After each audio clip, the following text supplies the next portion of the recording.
કેમ છો? મજામાં? ઓકે, તો આજના લેક્ચરની શરૂઆત કરીએ. બરાબર ત્યારે મિત્રો આજે આપણી પાસે જે ટોર્કના સૂત્રો ચાલી ગયું, સ્થિતિ ઉર્જાનું સૂત્ર ચાલી ગયું, આવર્તકાળનું સૂત્ર ચાલી ગયું, એ બધા ઉપરના બેઠા દાખલા ગણવાના. 3 સમીકરણો ઉપરના. પહેલું જે સમીકરણ હતું એ ટોર્ક પરનું સમીકરણ, ટોર્ક ઇઝ ઇક્વલ ટુ સદિશ m ક્રોસ સદિશ b. સારી રીતે તમને યાદ છે કેમ કે છેલ્લા 3 લેક્ચરથી લગભગ આપણે આની જ વાત કરીએ છીએ.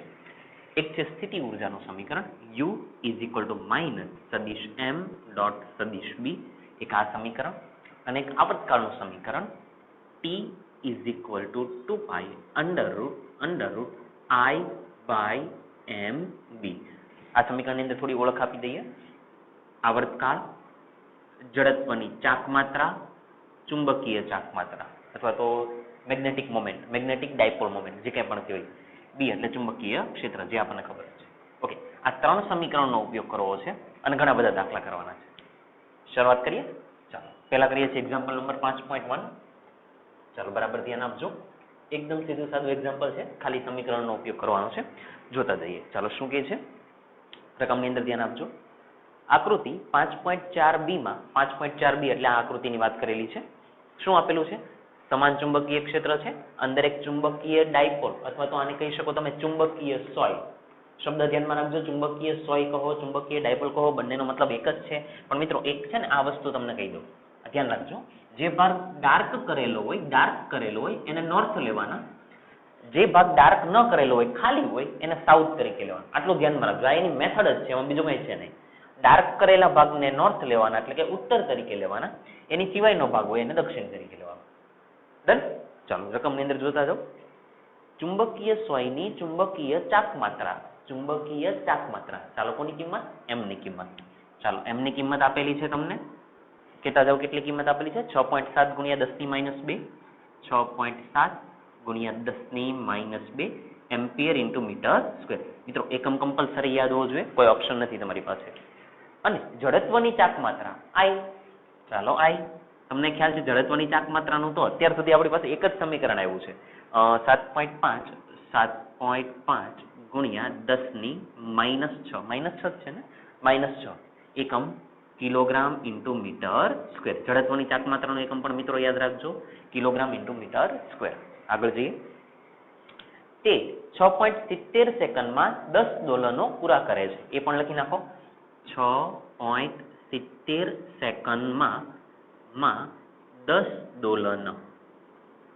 આવી કંઈક વાત કરેલી છે કે 6.70 સેકન્ડની અંદર 10 દોલન કરે છે.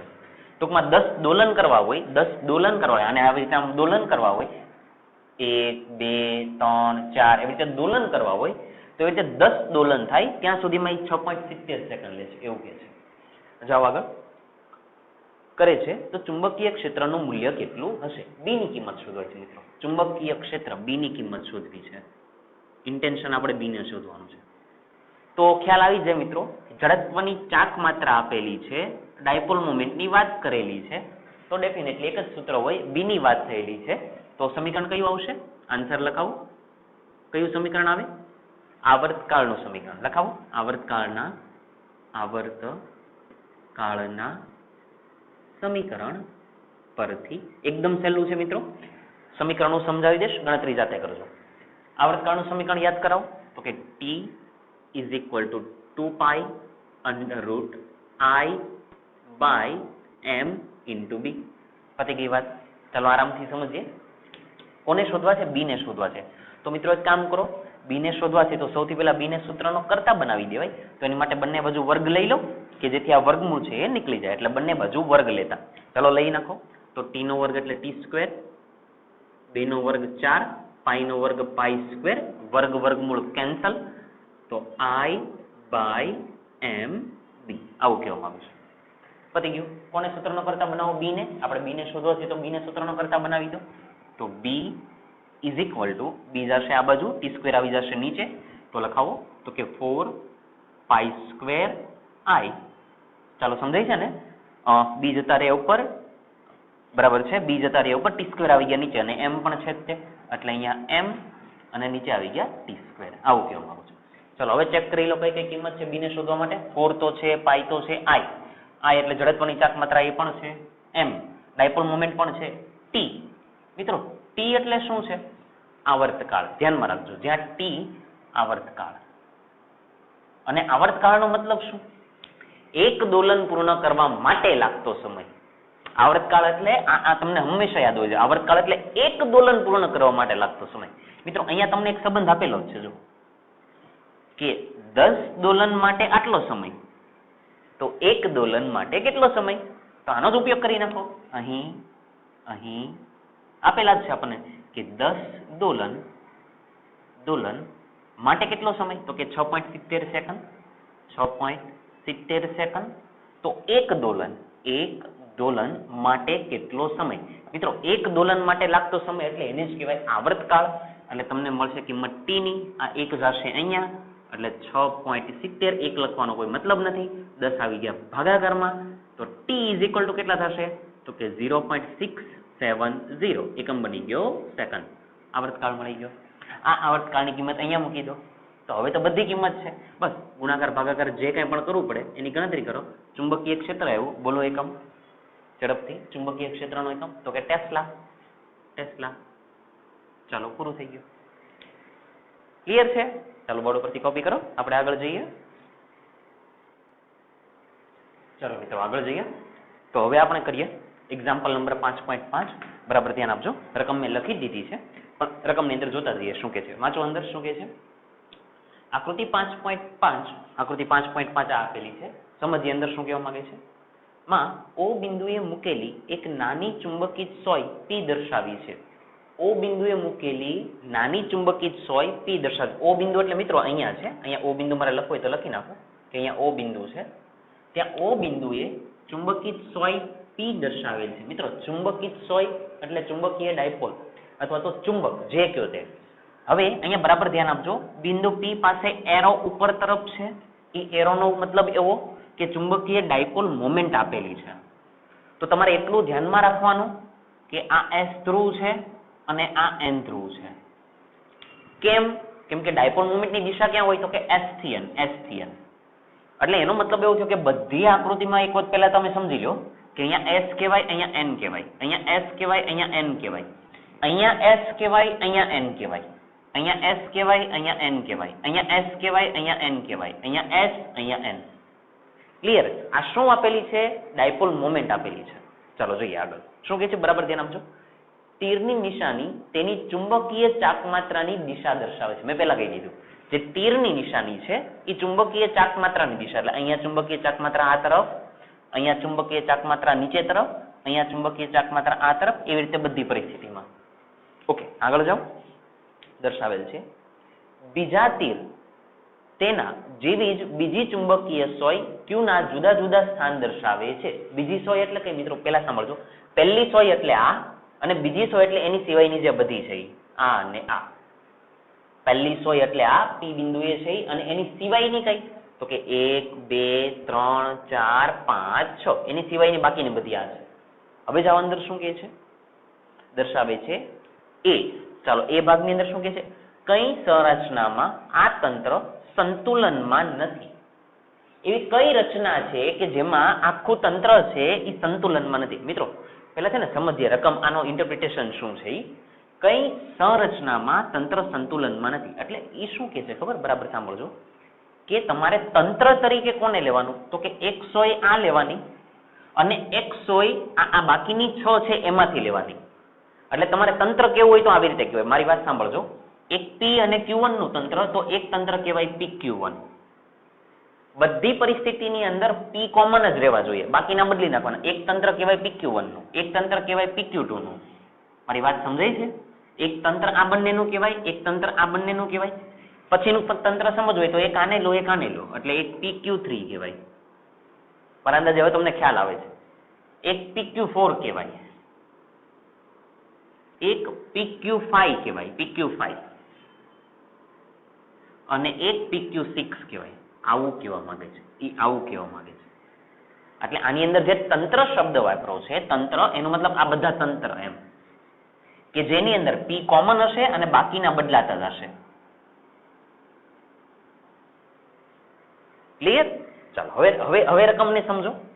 કઈ સંરચનામાં આ તંત્ર સંતુલનમાં હશે? કઈ સંરચના એટલે આમાંથી એવી કઈ ડિઝાઇન છે કે જેમાં તંત્ર શેમાં હોય? તો કે સંતુલનમાં. સંતુલનમાં. આ શબ્દ અગત્યનો, સંતુલનમાં. ઓકે, આ સમજવા માટે હવે બીજી એક વાત કહું, સાંભળો મિત્રો, સાંભળો. તંત્ર સંતુલનમાં છે કે નહીં, તો એની માટે પહેલા ટોર્કનું સમીકરણ તમને ખ્યાલ છે, m cross b. Torque is equal to m cross b. હવે ધ્યાન આપજો, ટોર્ક ઇઝ ઇક્વલ ટુ બને m b sin થીટા.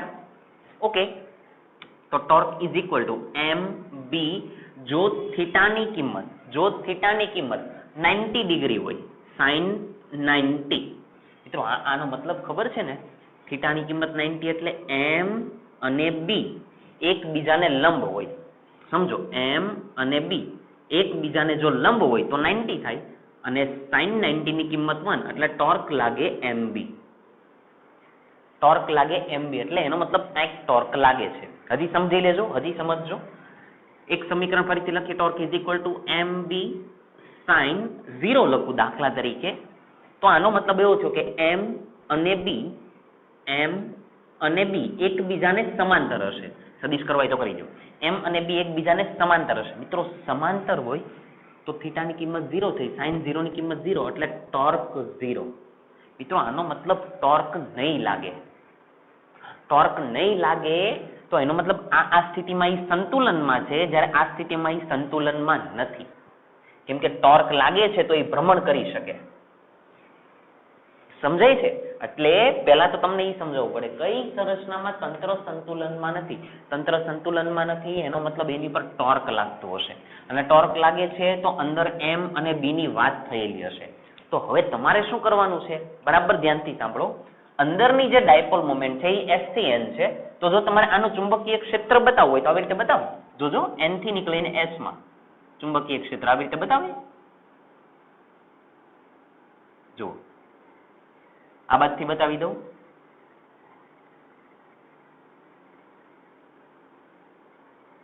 આવી રીતે અંદરથી જાય છો એવું સમજી લેજો. એટલે તમે શું કરશો? શું ધ્યાનમાં રાખશો? ટોર્ક માટે m અને b ને ધ્યાનમાં લેવાના. એમાં ચુંબકીય ક્ષેત્ર તમારે આ ધ્યાનમાં લેવાનું કે ભાઈ n થી s જે જાય છે, n થી s આવી રીતે ચુંબકીય ક્ષેત્ર આપણે આ ધ્યાનમાં લેશું. એકદમ ધ્યાનથી સમજજો. ચુંબકીય ક્ષેત્ર હું આ ધ્યાનમાં લઈશ. હા, અને ડાયપોલ મોમેન્ટ જે છે એ ડાયપોલ મોમેન્ટ જે તે લઈશ. એટલે કે આની વાત કરું અને આની વાત કરું તો ચુંબકીય ક્ષેત્ર આનું ધ્યાનમાં લેવાનું, ડાયપોલ મોમેન્ટ આ ધ્યાનમાં લેવાની. જો હું આની અને આની વાત કરું તો ચુંબકીય ક્ષેત્ર આનું લેવાનું, ડાયપોલ મોમેન્ટ આની લેવાની. આવું સમજવા માંગુ છું.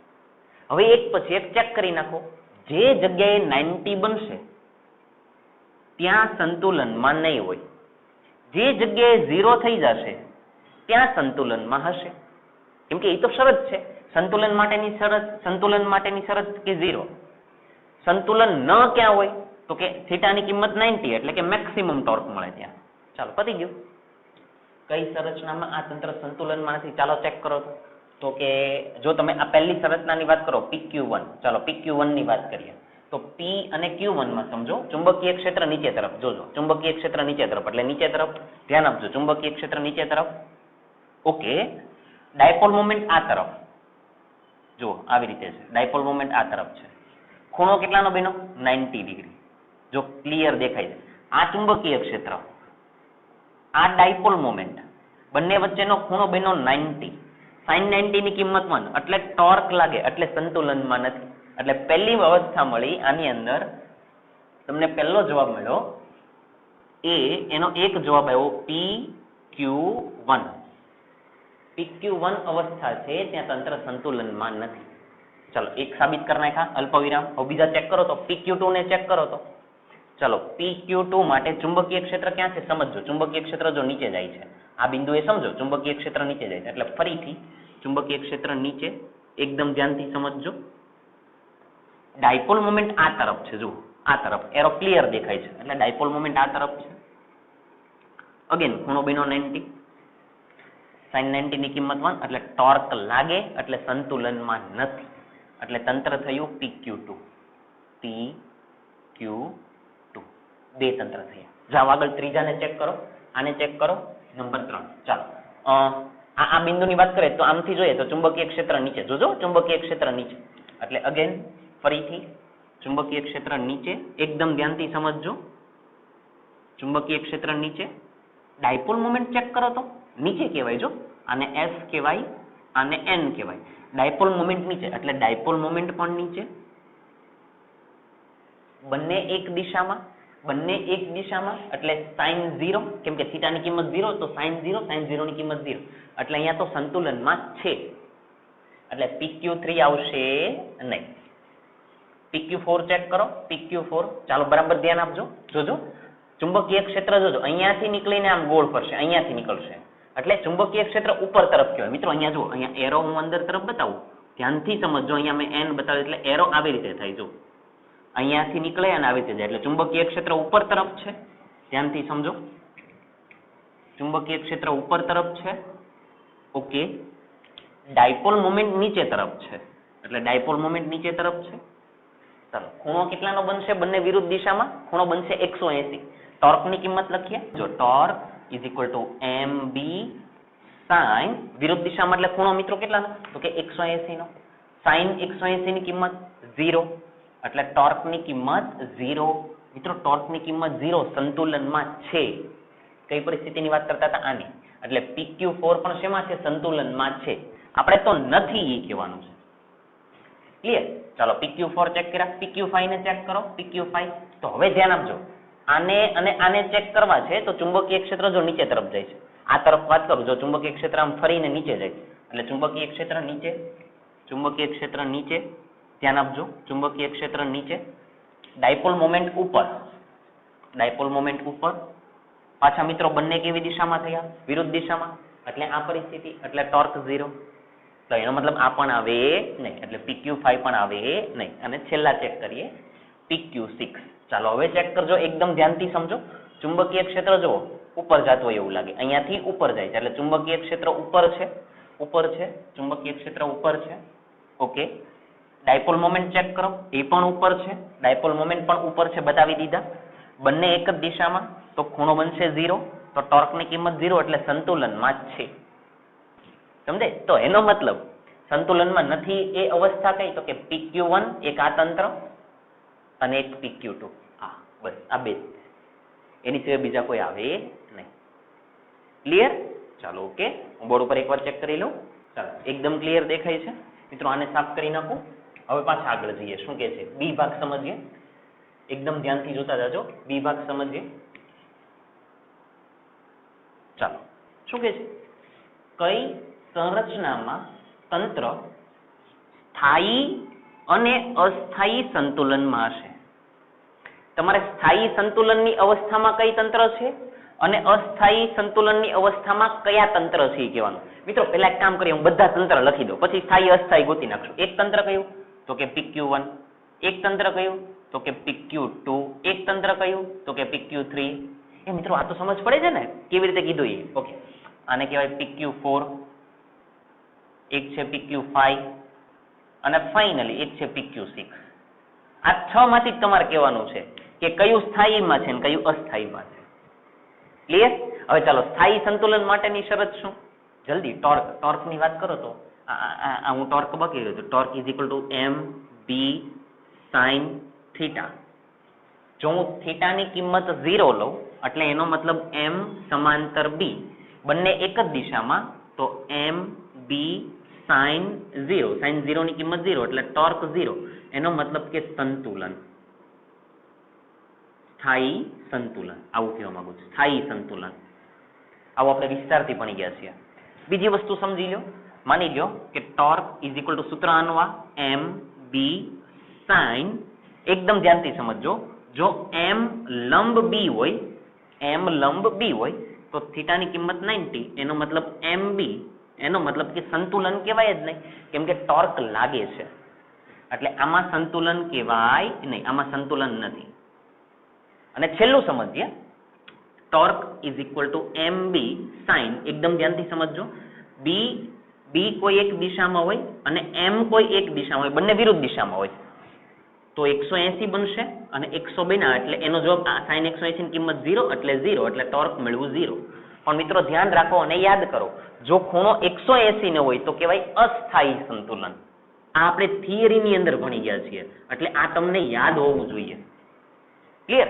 જો ખૂણો 180 નો બને તો સંતુલન કહેવાય, પણ અસ્થાયી કહેવાય.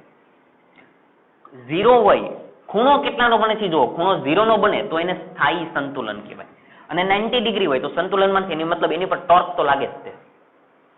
ક્લિયર? હવે આ કન્ડિશનનો ઉપયોગ કરો અને એક પછી એક બધાને ચેક કરો. સમજીએ. PQ1, ચાલો PQ1, P અહીંયા, Q1 અહીંયા. ઓકે, ચાલો ચુંબકીય ક્ષેત્ર કઈ બાજુ છે? અહીંયાથી જુઓ ચુંબકીય ક્ષેત્ર ક્યાં છે? તો કે નીચે. જોજો, પહેલી પરિસ્થિતિ PQ1 ની વાત કરું છું. ચુંબકીય ક્ષેત્ર ક્યાં? તો કે નીચે. એકદમ ધ્યાનથી જોજો. ચાલો, ડાયપોલ મોમેન્ટ કઈ તરફ? આ તરફ. એટલે ડાયપોલ મોમેન્ટ આ તરફ. ચાલો, ખૂણો બેનો 90 અને 90 માટે તો આ, એનો મતલબ સંતુલનમાં નથી. સમજાય? એટલે સ્થાયી સંતુલન એવું કહેવાય નહીં. આ સ્થાયી સંતુલનમાં નથી. ચાલો, એટલે આમાં તો 90 માટે સ્થાયી. જો મિત્રો એક વસ્તુ સમજજો, સ્થાયી સંતુલન કે તો 0 જ બનવા પડે, અસ્થાયી સંતુલન કે તો 180 જ બનવા પડે. એટલે 90 નો કોઈ જગ્યાએ ઉલ્લેખ આવે નહીં, એટલે આની કોઈ વાત ના આવે. આને સ્થાયી અસ્થાયી ની અંદર કહેવાય નહીં. એટલે આ ગયા, આને સમજો. PQ2. ચાલો, P ચુંબકીય ક્ષેત્ર કઈ તરફ? તો કે નીચે તરફ. ચુંબકીય ક્ષેત્ર નીચે તરફ. ડાયપોલ મોમેન્ટ આ તરફ 90. એટલે આ કોની અંદર આવે? સ્થાયીમાં ન આવે ને અસ્થાયીમાં ન આવે. ટોર્ક લાગે પણ સ્થાયી અસ્થાયીમાં આવે નહીં, એટલે આની કઈ વાત નહીં આવે. ચાલો આને ચેક કરો. PQ3. ચાલો, P એટલે આ, Q3 એટલે આ. ઓકે, હવે સમજો, ચુંબકીય ક્ષેત્ર કઈ તરફ? તો કે નીચે તરફ. ચુંબકીય ક્ષેત્ર નીચે તરફ. ડાયપોલ મોમેન્ટ કઈ તરફ? તો કે નીચે તરફ. હવે કદાચ તમને ખ્યાલ આવી ગયો છે. ચાલો, બંને એક જ દિશામાં. 0 એનો મતલબ જો સ્થાયી સંતુલન. તમને પહેલું ખબર પડી ગઈ, આ છે સ્થાયી સંતુલન. સ્થાયી સંતુલન. હવે ખ્યાલ આવે છે તમને? ક્લિયર? ચાલો પાછું આને સાફ કરી નાખો. PQ4 ને ચેક કરો. PQ4 ક્યાં છે? P અહીંયા છે, Q4 અહીંયા છે. ઓકે, ચેક કરો. ચુંબકીય ક્ષેત્ર જો ઉપરથી આમ જાય છે એટલે પહેલા ચુંબકીય ક્ષેત્ર ઉપર તરફ થયું, એટલે ચુંબકીય ક્ષેત્ર ઉપર ગયું. ડાયપોલ મોમેન્ટ ચેક કરો. ડાયપોલ મોમેન્ટ નીચે છે. જો Q4 ની ડાયપોલ મોમેન્ટ નીચે છે, એટલે ડાયપોલ મોમેન્ટ વિરુદ્ધ દિશામાં થઈ. ખૂણો કેટલાનો બન્યો? તો કે 180. તો કહેવાય મિત્રો અસ્થાયી સંતુલન. લખવાના રહી ગયા છે. સ્થાયી સંતુલન, અસ્થાયી સંતુલન. એટલે આને કયું કહેવાય? અસ્થાયી સંતુલન. મળી ગયા આપને PQ4. એટલે આ છે અસ્થાયી સંતુલન. અસ્થાયી સંતુલન. સમજાય છે? ચાલો આને ચેક કરો. PQ5 આને પછી સાફ કરી નાખું. PQ5 આ P, Q5 એટલે આ. ઓકે, ચુંબકીય ક્ષેત્ર નીચે. જોજો, ચુંબકીય ક્ષેત્ર નીચે છે. ઓકે, ડાયપોલ મોમેન્ટ ઉપર છે. બંને વિરુદ્ધ દિશામાં. 180 અસ્થાયી સંતુલન. હવે આરામથી જવાબ આવે. એટલે આની અંદર પણ કોણ આવશે? અસ્થાયી સંતુલન. આવી રીતે એરો કરી દઉં છું, સમજી લેજો. અસ્થાયી સંતુલન. ચાલો, PQ6 ને ચેક કરો. PQ6 અહીંયા P છે, અહીંયા Q6 છે. ચાલો હવે ધ્યાન આપજો. ચુંબકીય ક્ષેત્ર ફરીને જો આમ ઉપર જાય છે, અહીંયાથી ઉપર જાય છે, એટલે ચુંબકીય ક્ષેત્ર ઉપર તરફ છે. ડાયપોલ મોમેન્ટ ચેક કરો. એ પણ ઉપર તરફ છે, એટલે ડાયપોલ મોમેન્ટ તો ઉપર અહીંયા બતાવેલા જ છે. તો બંને એક દિશામાં થયા, તો ખૂણો બન્યો 0, એટલે ટોર્ક 0, એટલે કે સ્થાયી સંતુલન. તો એનો મતલબ આ છે સ્થાયી સંતુલન.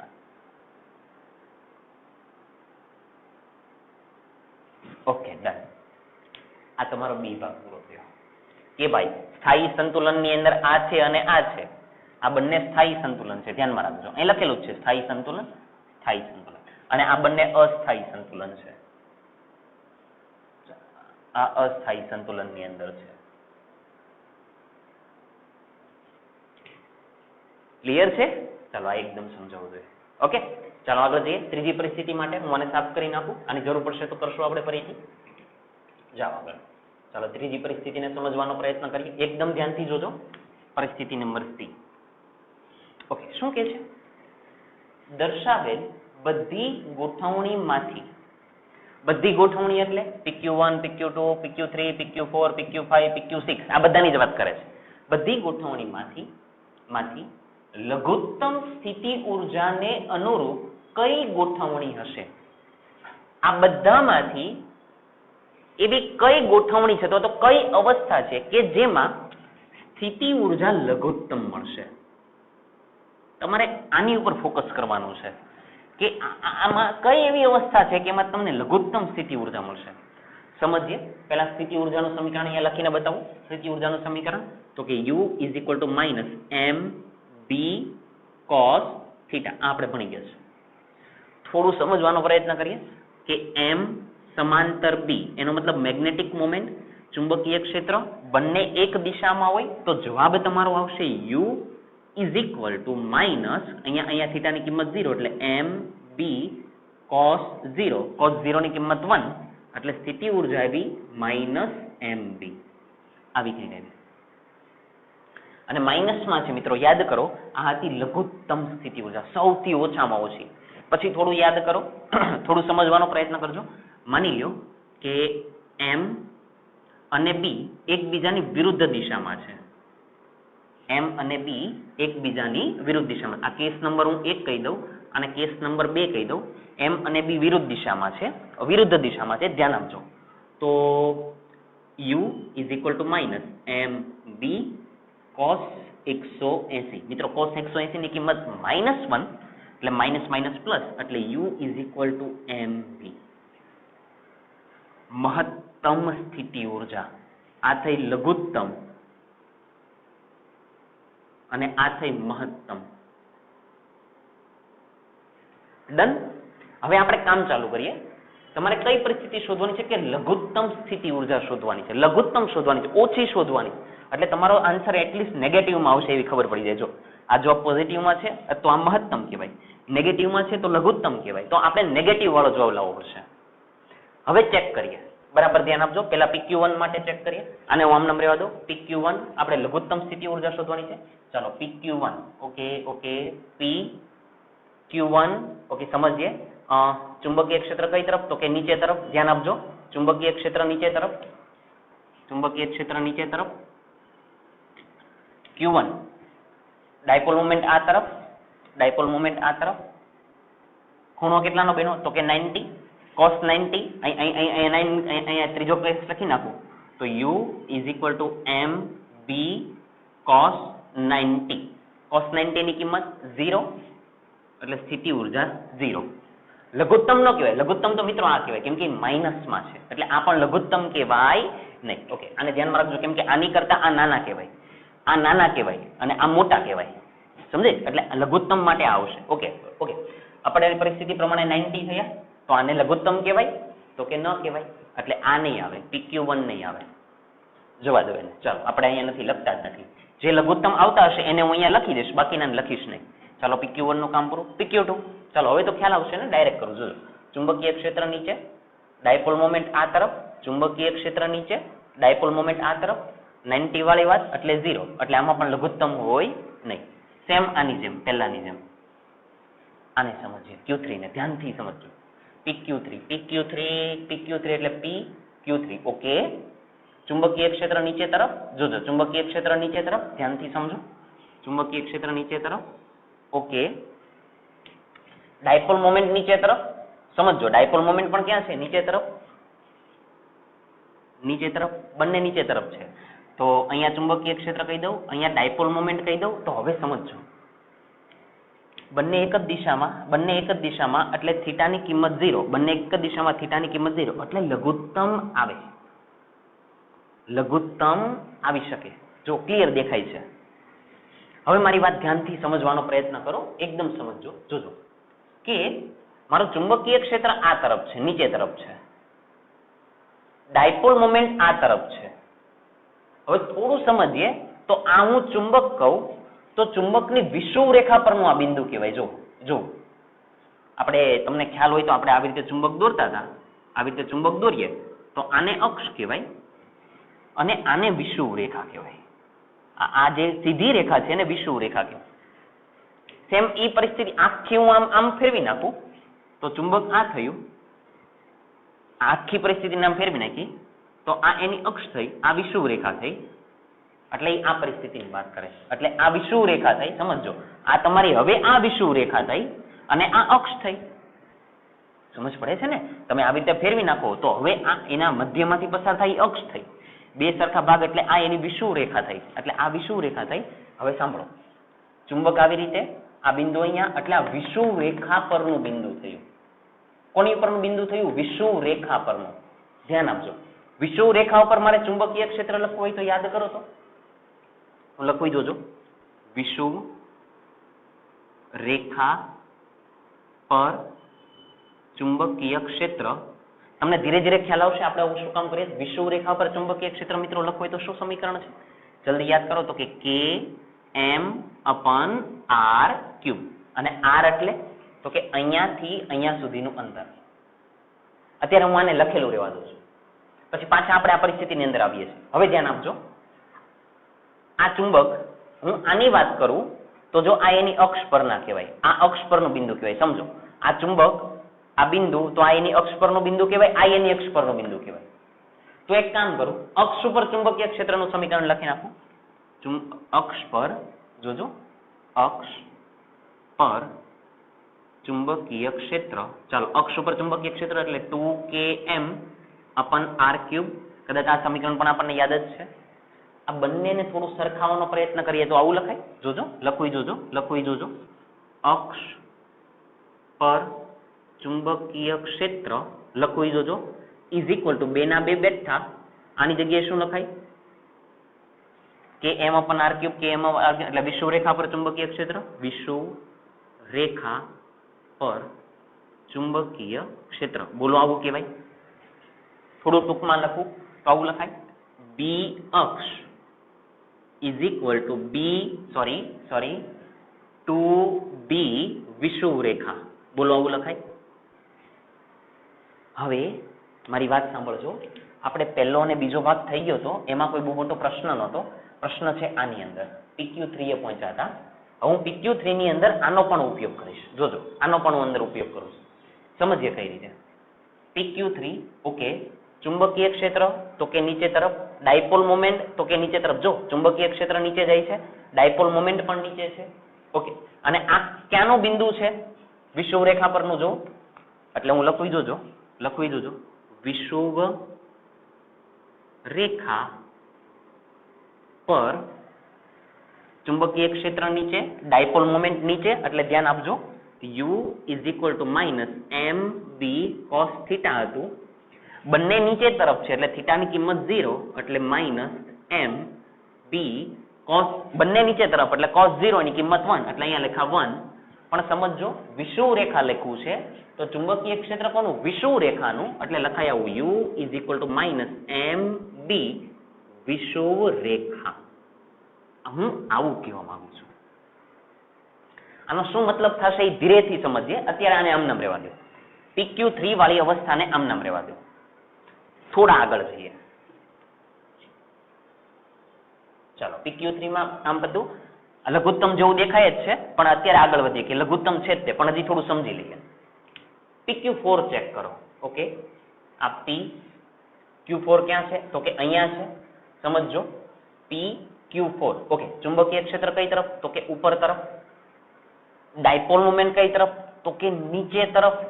ધ્યાનથી સમજો, ચુંબકીય ક્ષેત્ર ઉપર તરફ, ડાયપોલ મોમેન્ટ ક્યાં છે? તો કે નીચે તરફ. બંને કેટલા ડિગ્રીનો ખૂણો?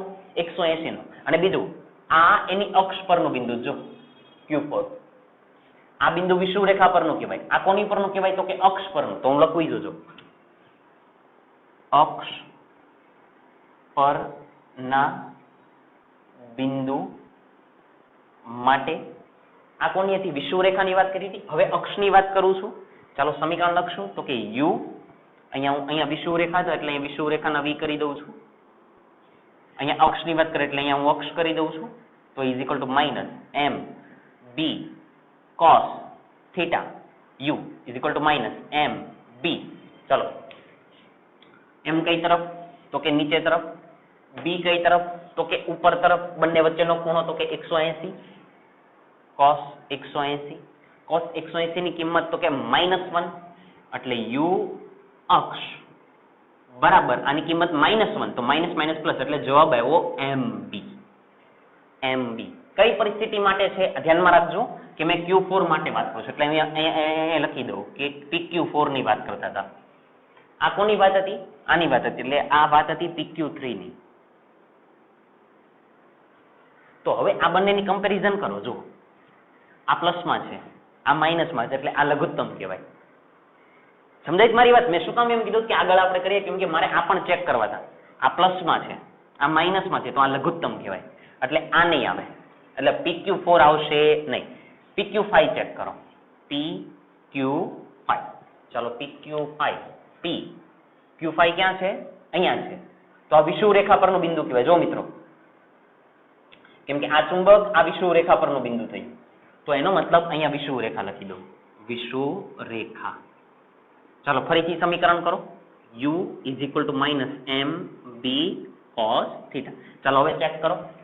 ચુંબકીય ક્ષેત્ર તો કે કઈ તરફ? તો કે નીચે તરફ. સમજો ચુંબકીય ક્ષેત્ર નીચે તરફ, ડાયપોલ મોમેન્ટ ઉપર તરફ, બંને વિરુદ્ધ દિશામાં cos 180 એટલે -MB cos 180. cos 180 ની કિંમત તો કે -1 માઇનસ માઇનસ પ્લસ એટલે પાછા મળ્યા MB. આ પણ નહીં થાય કેમ કે લઘુત્તમ તો આમાં જ દેખાય છે એટલે આ પણ નથી થવાના એટલે PQ4 નહીં આવે, PQ5 પણ નહીં આવે. PQ6 ચેક કરીએ. સમજાય છે મારી વાત? PQ6. ચાલો PQ6 હવે પેલા સમજી લો આ ચુંબક તરીકે તો આ એની અક્ષ પરનું બિંદુ થયું. જો અક્ષ પરનું બિંદુ એટલે ચુંબકીય ક્ષેત્ર કયું લખવું પડે? અક્ષ વાળું. અહીંયા તમે ક્લિયર વિષુવવૃત્ત રેખા કીધું એટલે ચુંબકીય ક્ષેત્ર કોનું હોય? વિષુવવૃત્ત રેખાનું. ચુંબકીય ક્ષેત્ર વિષુવવૃત્ત રેખાનું. ચુંબકીય ક્ષેત્ર વિષુવવૃત્ત રેખાનું.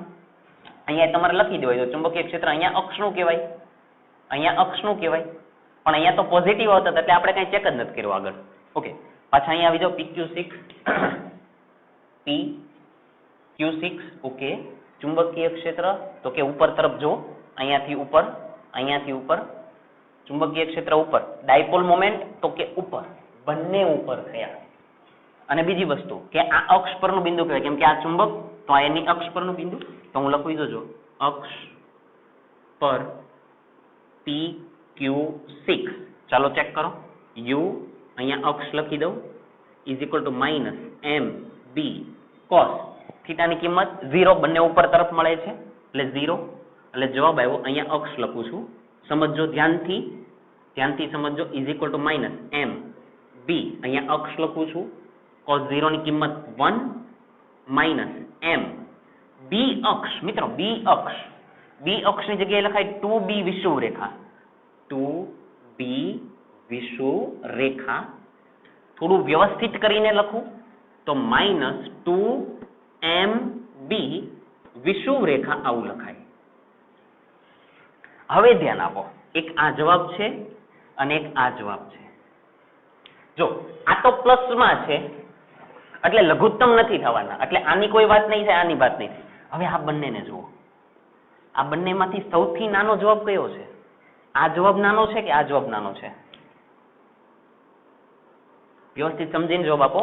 એક છે -MB અને એક છે -2MB. એનો મતલબ નાના કોણ છે? આ.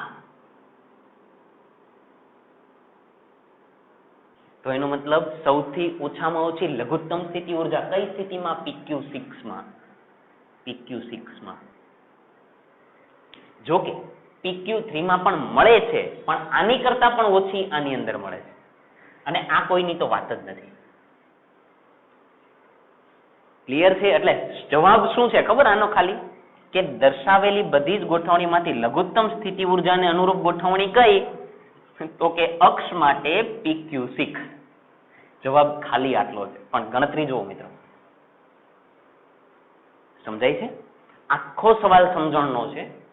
આખા દાખલાની અંદર તમે ચુંબકીય ક્ષેત્ર આનું ધ્યાનમાં લીધું અને બાકીના એરાને તમે ડાયપોલ મોમેન્ટ તરીકે લઈ લીધા અને હરેક વસ્તુ આપણે સમજવાનો પ્રયત્ન કર્યો છે. ક્લિયર છે? ચાલો આગળ જઈએ. બોર્ડ પરથી કોપી કરી નાખો મિત્રો. એનો મતલબ અહીંયા તમારે સેન્ટેન્સ લખવું હોય ને તો લખી શકાય એવું, અથવા તો ફાઇનલ જ તે. આનો જવાબ શું આવે? ખાલી આનો જવાબ શું આવ્યો? આનો આન્સર તો કે PQ6 આ જવાબ છે આનો. પણ આ બધી ગણતરી કરવી તો જરૂરી છે. આની ઉપરથી જ આપણને ખબર પડી કે આ મોટા છે અને આ નાના છે. ડન. ચાલો આને હું સાફ કરી નાખું છું. આગળ જઈએ મિત્રો. હવે આપણે સ્વાધ્યાયના દાખલા કરીએ છીએ. આમ જોવા જાવ ને તો આ ચેપ્ટરનો સરસ મજાનો સમજવા જેવો દાખલો આ છે. એમસીક્યુ માટે કામનો દાખલો છે. ચાલો આગળ જઈએ. હવે આપણે કરીએ છીએ સ્વાધ્યાયના દાખલા. હવેના મિત્રો દાખલા એકદમ નાના નાના છે. ખાલી સૂત્રનો ઉપયોગ કરવાનો છે અને જવાબ લાવવાના છે. સ્વાધ્યાયનો દાખલા નંબર કરીએ. ઓકે. હવે આપણે કરીએ છીએ સ્વાધ્યાયનો દાખલા નંબર 5.3. ચાલો ધ્યાન આપજો. સ્વાધ્યાયનો દાખલા નંબર 5.3. સ્વાધ્યાય 5.3 રકમની અંદર જોતા તો શું કહે છે? એક નાના ગજિયા ચુંબકને તેની અક્ષ 0.25 ટેસ્લાના નિયમિત ચુંબકીય ક્ષેત્ર સાથે 30 નો ખૂણો બનાવે તે રીતે મૂકતા. એક નાનો ગજિયો ચુંબક છે, એની અક્ષ લેવાની, એ બાહ્ય ચુંબકીય ક્ષેત્ર સાથે 30 નો ખૂણો બનાવે છે એવી વાત કરેલી. સમજીએ, બરાબર ધ્યાન આપજો કે એક ગજિયો ચુંબક છે. એકદમ ધ્યાનથી સમજજો. એક ગજિયો ચુંબક છે. એક ગજિયો ચુંબક છે. અહીંયા હું S કહી દઉં, અહીંયા હું N કહી દઉં. ગજિયા ચુંબકની અક્ષ એટલે આ ગજિયા ચુંબકની અક્ષ સાથે બાહ્ય ચુંબકીય ક્ષેત્ર 30 ડિગ્રીનો ખૂણો બનાવે છે. આને હું અક્ષ કહું તો બાહ્ય ચુંબકીય ક્ષેત્ર મિત્રો મારે આમ બતાવવું પડે. થોડું સમજજો કેમ આવી રીતે બતાવવું પડે, સમજો. કેમ કે અક્ષ આ તરફ, ચુંબકીય ક્ષેત્ર બધું આ તરફ, તો અહીંયા જે કઈ ખૂણો બન્યો એ કેટલાનો બન્યો? 30 ડિગ્રીનો. જો એટલે અક્ષ સાથે બાહ્ય ચુંબકીય ક્ષેત્ર એ કેટલાનો ખૂણો બનાવ્યો? તો કે 30 ડિગ્રીનો. ક્લિયર? ચાલો, એટલે ઇન શોર્ટ તમને થીટાની કિંમત 30 ડિગ્રી આવી કંઈક આપેલી છે. ક્લિયર? અને બીજી વસ્તુ તમે એવી સમજી શકો કે આ ડાયપોલ મોમેન્ટની દિશા કહેવાય. જો S થી N એટલે ડાયપોલ મોમેન્ટ આ તરફ, ચુંબકીય ક્ષેત્ર આ તરફ અને બંને વચ્ચેનો ખૂણો 30 ડિગ્રી. જાઓ અંદર શું કહે છે? ચુંબક તેની અક્ષ 0.25 ટેસ્લાના નિયમિત ચુંબકીય ક્ષેત્ર, B ની કિંમત 0.25 ટેસ્લા, 0.25 ટેસ્લાના નિયમિત ચુંબકીય ક્ષેત્ર સાથે 30 ના કોણે બનાવે તે રીતે મૂકતા 4.5 ગુણ્યા 10⁻² જૂલનું ટોર્ક અનુભવે છે. ટોર્ક 4.2 ગુણ્યા 10⁻² જૂલનું આપી દીધું છે.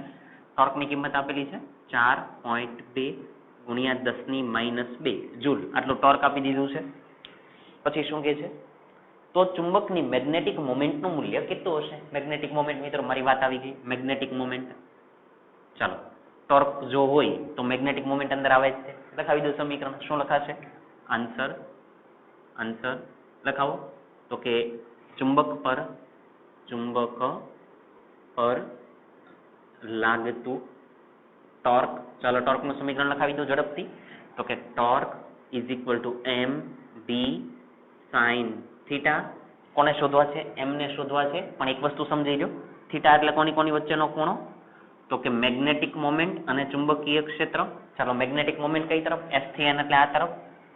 ચુંબકીય ક્ષેત્ર કઈ તરફ? તો કે આ તરફ. બંને વચ્ચેનો ખૂણો તો કે 90 એટલે 30 એટલે થીટાની કિંમત 30. એટલે torque is equal two mb sin 30. વાત પૂરી થઈ ગઈ. મારે m ને શોધવા છે તો m ને સૂત્રનો કરતા બનાવી દઉં. તો ટોર્ક છેદમાં b sin 30. હવે ગણતરી જાતે કરી નાખજો.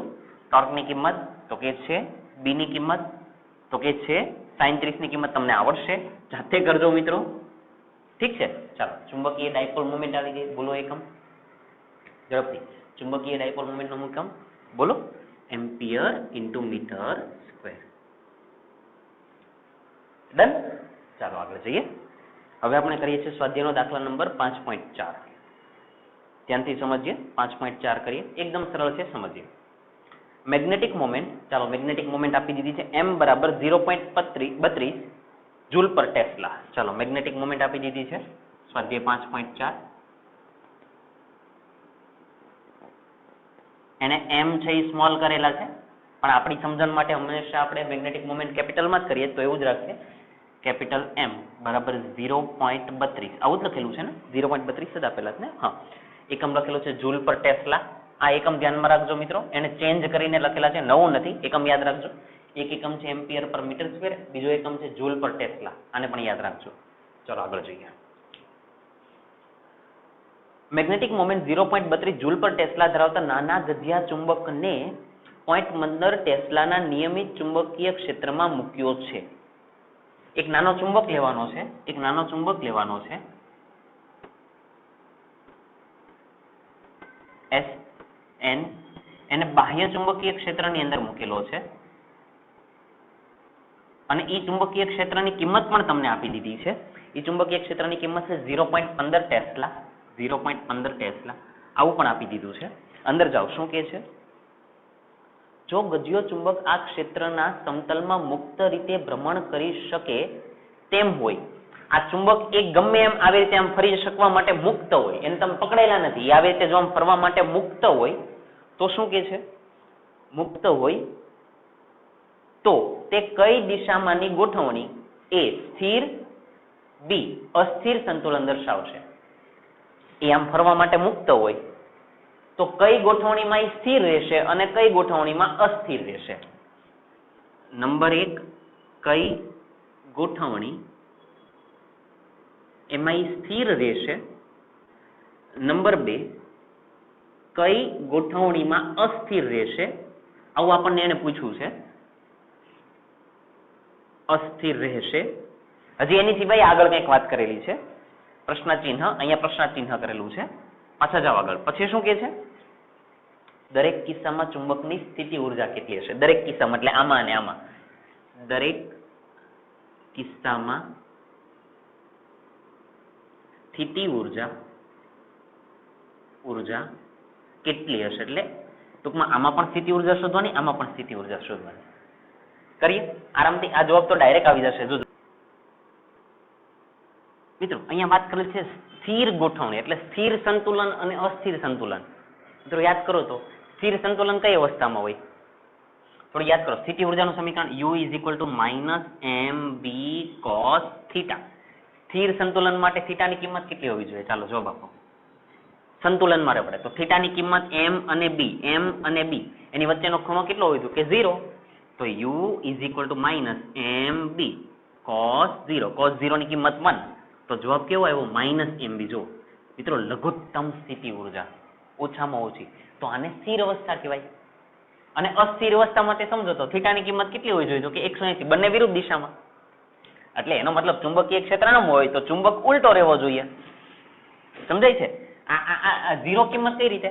ચુંબકીય ક્ષેત્ર જો આમ છે તે બહારનું ચુંબકીય ક્ષેત્ર આવી જ રીતે છે અને ડાયપોલ મોમેન્ટ પણ એ જ દિશામાં, જો આ જ દિશામાં, તો થીટાની કિંમત કેટલી બને?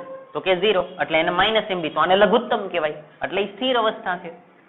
અને 180 કઈ રીતે? બાહ્ય ચુંબકીય ક્ષેત્ર આમ છે જ તે, પણ 180 એટલે તમે આને આમ ફેરવી નાખો તો ચુંબકીય ક્ષેત્ર આ તરફ, મેગ્નેટિક મોમેન્ટ આ તરફ, એટલે થીટાની કિંમત 180. તો એને અસ્થિર અવસ્થા કહેવાય. તો આપણે તો ડાયરેક્ટ લખી દઈશું થીટા બરાબર 0 માટે સ્થિર અવસ્થા, સ્થિર, અથવા તો આવી રીતે લખાય જ્યારે સદિશ m સમાંતર સદિશ b અવસ્થા માટે સ્થિર સંતુલન, જ્યારે નથી લખવાની જરૂર, આવી રીતે લખીએ તો પણ ચાલશે. સદિશ m સમાંતર સદિશ b અવસ્થા માટે સ્થિર સંતુલન અને સદિશ m અને સદિશ b પ્રતિ સમાંતર હોય. બાહ્ય ચુંબકીય ક્ષેત્ર આ તરફ છે, હું ચુંબકને ફેરવીને આ તરફ લઈ લઉં તો ડાયપોલ મોમેન્ટ આ તરફ થઈ. સદિશ m અને સદિશ b પ્રતિ સમાંતર હોય ત્યારે અસ્થિર સંતુલન મળે છે. એટલે આ બે ગોઠવણી, એક ગોઠવણી સ્થિર માટેની આ છે કે m અને b સમાંતર હોવા જોઈએ. અસ્થિર માટેની તો કે m અને b કઈ દિશામાં હોવા જોઈએ? વિરુદ્ધ દિશામાં. પતી ગયું. ચાલો આની વાત કરી નાખીએ છેલ્લી. દરેક કિસ્સામાં સ્થિતિ ઉર્જા, આ કિસ્સામાં સ્થિતિ ઉર્જા શોધો, આ કિસ્સામાં સ્થિતિ ઉર્જા. ચાલો લખી નાખીએ. ચાલો આ અવસ્થામાં સ્થિતિ ઉર્જા નંબર 1 સદિશ m સમાંતર સદિશ b માટે સ્થિતિ ઉર્જા પૂરું કરીએ.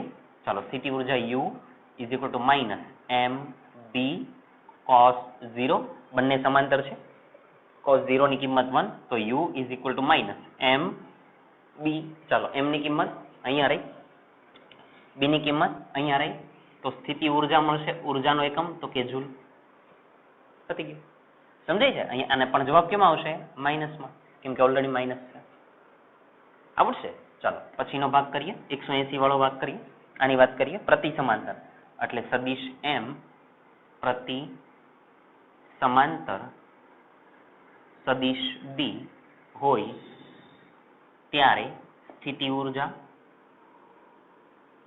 ચાલો આ સ્થિતિની અંદર સ્થિતિ ઊર્જા લખાવો તો કે u is equal to minus M B cos 180 cos 180 ની કિંમત -1 આને ધ્યાનમાં રાખવાનું હંમેશા માઇનસ એમ બી cos 180 ની કિંમત -1 માઇનસ માઇનસ પ્લસ થયા એટલે u ઇઝ ઇક્વલ ટુ એમ બી એટલે જવાબ અહીંયા છે જ આવશે જો પણ ખાલી પ્લસમાં આવશે એટલે અહીંયા લખશું જૂલ કેમ કે આપણે ઉર્જા શોધીએ છીએ ક્લિયર છે ચાલો તમને આ સમજાવવું જોઈએ ઓકે ચાલો કોપી કરવા આગળ જઈએ ચાલો ચાલો એકદમ ક્લિયર છે આગળ જઈએ હવે આપણે દાખલા નંબર કરીએ છીએ 5.6 ફરીથી જોતા જાજો 5.6 કરીએ છીએ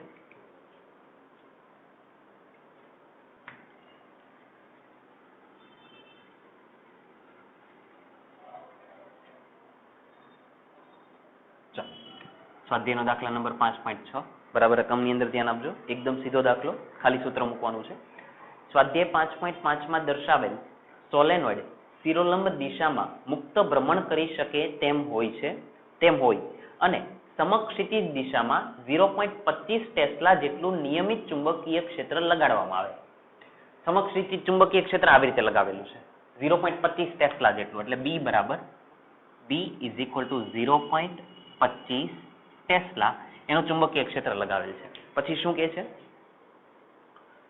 તો જ્યારે સોલેનોઇડની અક્ષ હવે ધ્યાન આપજો જ્યારે સોલેનોઇડની અક્ષ આપેલા ક્ષેત્ર સાથે 30 ડિગ્રીનો ખૂણો બનાવતી હોય ત્યારે તેના પર લાગતું ટોર્ક કેટલું હશે મિત્રો સાંભળજો એને ચુંબકીય ક્ષેત્ર આ રીતે આપેલું છે માની લો કે સમક્ષિતિજ ચુંબકીય ક્ષેત્ર આવી રીતે આપેલું છે એને જે લખેલું છે ને કે સ્વાધ્યાય 5.5 માં એટલે એની જ વાત કરે છે સમક્ષિતિજ ચુંબકીય ક્ષેત્ર આ રીતે છે સોલેનોઇડ છે એ આ રીતે છે કેમ કે સોલેનોઇડની અક્ષ છે એ 30 ડિગ્રીનો ખૂણો બનાવે જોજો ધ્યાન આપજો આ સોલેનોઇડ કહી દઉં આ સોલેનોઇડ આપણે કહી દીધા તો આ સોલેનોઇડની અક્ષ શું કહી દઉં આ અક્ષ તો એ ચુંબકીય ક્ષેત્ર સાથે જો અહીંયા ચુંબકીય ક્ષેત્ર સાથે એ 30 ડિગ્રીનો ખૂણો બનાવે જો એને ક્લિયર કીધું છે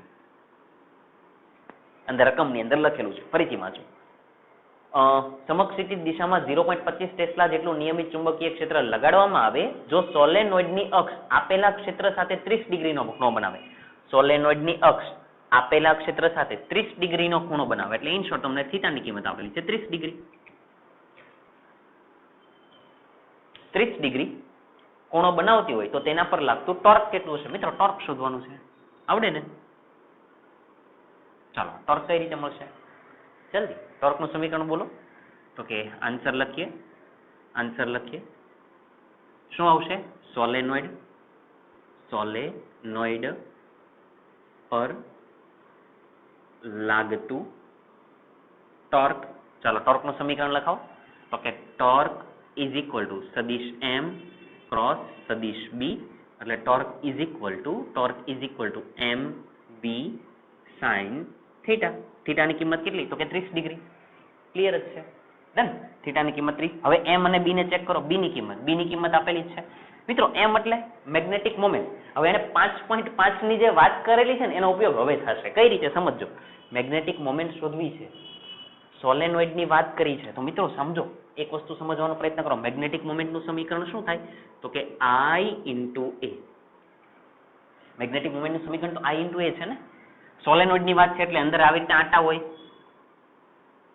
હોય તો આગળ n ચાલે તો એનો મતલબ આ બધી કિંમત ક્યાં છે 5.5 ની અંદર એટલે તમે અંદર ચેક કરો 5.5 ની અંદર જો તમને આવું આપેલું છે ખૂબ નજીક વીટેલા 800 આંટાવાળા n ની કિંમત 800 આંટાવાળા અને 2.5 ગુણ્યા 10⁻⁴ મીટર સ્ક્વેર આડછેદનું ક્ષેત્રફળ એટલે આ ધરાવતા સોલેનોઇડ માંથી 3 એમ્પિયર પ્રવાહ પસાર થાય છે એટલે આ એટલે જેણે કીધું ને કે 5.5 નો ઉપયોગ કરો એટલે આ ત્રણની કિંમત તમને ઓલરેડી આપી દીધી હોય એટલે તમારે એક્ઝામની અંદર જ્યારે પૂછાય ત્યારે આવું ન લખે કે 5.5 ત્યારે તમને બધી ક્લિયર જ વાત કરેલી હોય કે આટાની સંખ્યા આટલી છે, પ્રવાહ આટલો છે, આ આટલું છે.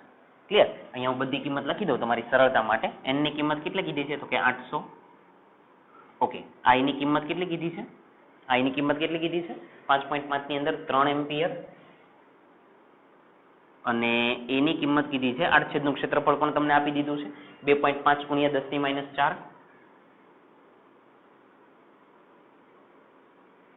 ચાલો, એનો મતલબ શું થયો કે m તમે શોધી નાખશો, NIA એટલે મેગ્નેટિક મોમેન્ટની કિંમત તમે શોધશો. એકમ બોલો તો કે એમ્પિયર ઇન્ટુ મીટર સ્ક્વેર, અને એ મેગ્નેટિક મોમેન્ટની કિંમત અહીંયા મૂકવાની. એટલે m અહીંયા મૂકી દીધા, b અહીંયા છે, થીટાની કિંમત 30 મૂકો, પાછી આ બધાની ગણતરી કરો. એટલે કદાચ આપણે આને આપી સમીકરણ નંબર 1 આપવો હોય તો લખાય m ની કિંમત 1 માં મૂકતા, m ની કિંમત 1 માં. હવે આની ગણતરી કરી નાખો તો કે torque is equal to m ની કિંમત મૂકો, b ની કિંમત મૂકો, sin 30 મૂકો, બધાની ગણતરી કરો. ચાલો ટોર્કનો એકમ જલ્દી, ટોર્કનો એકમ હજી આગળ જ આવી ગયો તો જૂલ લખી દઉં. સમજાય છે? ટોર્કનો એકમ જૂલ, અથવા તો ન્યૂટન ઇન્ટુ મીટર, આવું પણ તમને ખ્યાલ હશે. r ક્રોસ f આપણે કહીએ છીએ ટોર્ક એટલે r ક્રોસ f, r એટલે ન્યૂટન ઇન્ટુ મીટર, આ લખશો તો પણ ચાલશે. ક્લિયર?